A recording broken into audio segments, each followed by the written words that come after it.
आज हम स्टडी करेंगे इनकम टैक्स एक्ट सेक्शन 14 के बारे में। इनकम टैक्स एक्ट 1961 का जो सेक्शन 14 है, ये बहुत ही सिंपल, बहुत ही छोटा सा सेक्शन है। बात दरअसल ये है कि जब भी कोई पर्सन इनकम अर्न करता है और उसकी इनकम अगर टैक्सेबल होती है तो वो इनकम टैक्स डिपार्टमेंट को अप्रोच करता है कि मेरी इनकम पे टैक्स जनरेट हो रहा है, मैं उसे पे करना चाहता हूँ। जब वो पर्सन इनकम टैक्स डिपार्टमेंट से डील करता है तो डिपार्टमेंट का कहना होता है कि आपने इनकम कहाँ से जनरेट की। अब इनकम तो अगर हम आम जिंदगी में देखें तो बहुत सारे तरीके हैं कि हम अपनी इनकम को जनरेट कर सकते हैं। सबसे पहला और आसान तरीका है हम कहीं पे नौकरी पे लग जाए और वहाँ पे अपना पगार चालू हो जाए। हो सकता है हम कोई तेल साबुन शैम्पू बेचने का बिजनेस करें, हो सकता है हम प्रोफेशन में उतरे, हमारी कोई प्रॉपर्टी अगर भाड़े पे है तो हम शेयर सट्टा खेल के पैसा कमा सकते हैं, हम टीवी गेम शो से पैसा कमा सकते हैं, हमको कहीं से कोई पैसा मिल सकता है, जैसे हमारे एंसेस्ट्रल प्रॉपर्टी मिले या तो एंसेस्ट्रल कुछ जायदाद वगैरह हमें मिले, हम उसे बेच के पैसा कमा सकते हैं।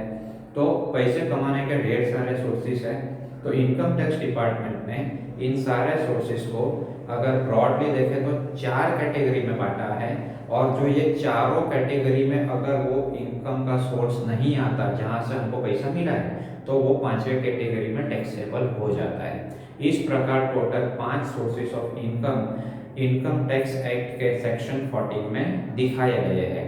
सो सेक्शन 14 का सबसे पहला जो हेड है वो है हेड्स ऑफ इनकम का, income from salary. Income from salary यानी जब हम जॉब पे लगते हैं, जब हमें सैलरी मिलती है तो हमारी सैलरी पे टैक्स लगता है, और वो टैक्स का जो फाइलिंग होता है वो इनकम फ्रॉम सैलरी के हेड में फाइलिंग होता है।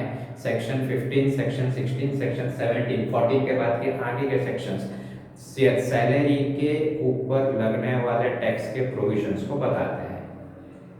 तो जब भी एम्प्लॉयर एम्प्लॉय रिलेशनशिप एस्टैब्लिश होता है और उस कॉन्ट्रैक्ट के दौरान एम्प्लॉयर अपने एम्प्लॉय को जो भी पेमेंट करता है, चाहे कैश में हो या कोई फैसिलिटी के रूप में हो, that is called as kind, जिसको परक्विजिट्स कहते हैं, तो वो सारा का सारा इनकम फ्रॉम सैलरी में टैक्सेबल होता है।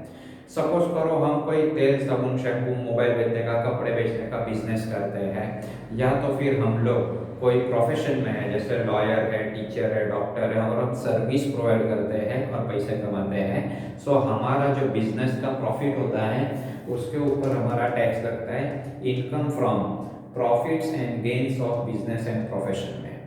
अगर हमारा कोई हाउस प्रॉपर्टी, जैसे दुकान भी है वो भी हमारी हाउस प्रॉपर्टी गिनी जाती है इस एक्ट में, हमारा जो घर है वो भी हाउस प्रॉपर्टी गिना जाता है। इसके कुछ रूल्स है कि वो घर हमने क्यों भाड़े पे दिया हुआ है।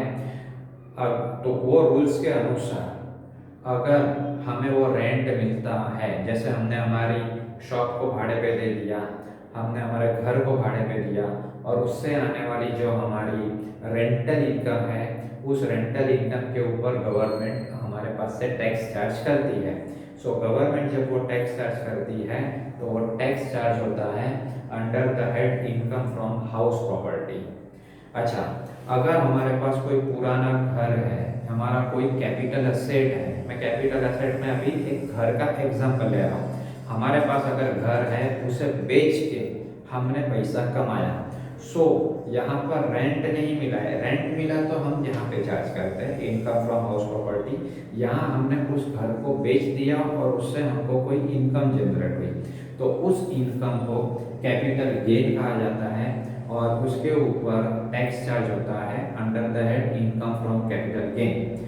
अगर हमको मान लो कौन बनेगा करोड़पति में हम कुछ रुपया जीत गए, 50 लाख 1 करोड़ वगैरह कुछ जीत गए, तो ये टीवी गेम शो है।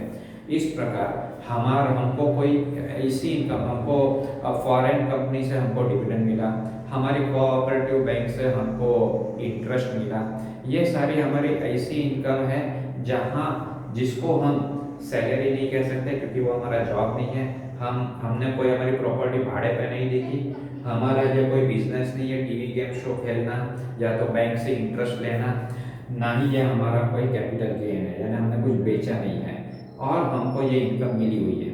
सो ऐसी इनकम जो ये 4 सोर्सेस में नहीं आती उसको 5वां सोर्स यानी इनकम फ्रॉम अदर सोर्स में टैक्सेबल किया जाता है।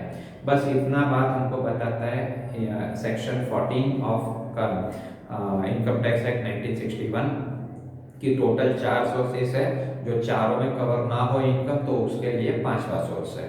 अच्छा, उसके बाद का जो सेक्शन है वो है सेक्शन 14A, जो बहुत छोटा बहुत सिंपल है। वो सिर्फ ये बताता है कि जो इनकम जनरेट होती है उस इनकम को जनरेट करने के लिए जो एक्सपेंस है उसको डिडक्ट कर दो। फॉर एग्जांपल, मान लो हमने जीन्स का दुकान है, हमने जीन्स बेच के 10 लाख रुपीस कमाए, अपने वो रिसिप्ट हुए।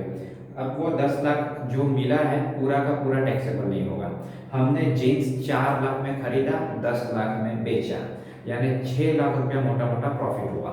तो गवर्नमेंट का कहना यह है कि अगर 10 लाख रुपीस आपको मिले हैं उसमें से आपने जो खर्चा किया होगा, जैसे 4 लाख रुपया खर्च किया तब 10 कमाया, तो फिर हम वो जो एक्सपेंस है वो माइनस कर दो और ऊपर के अमाउंट पे टैक्स भरो।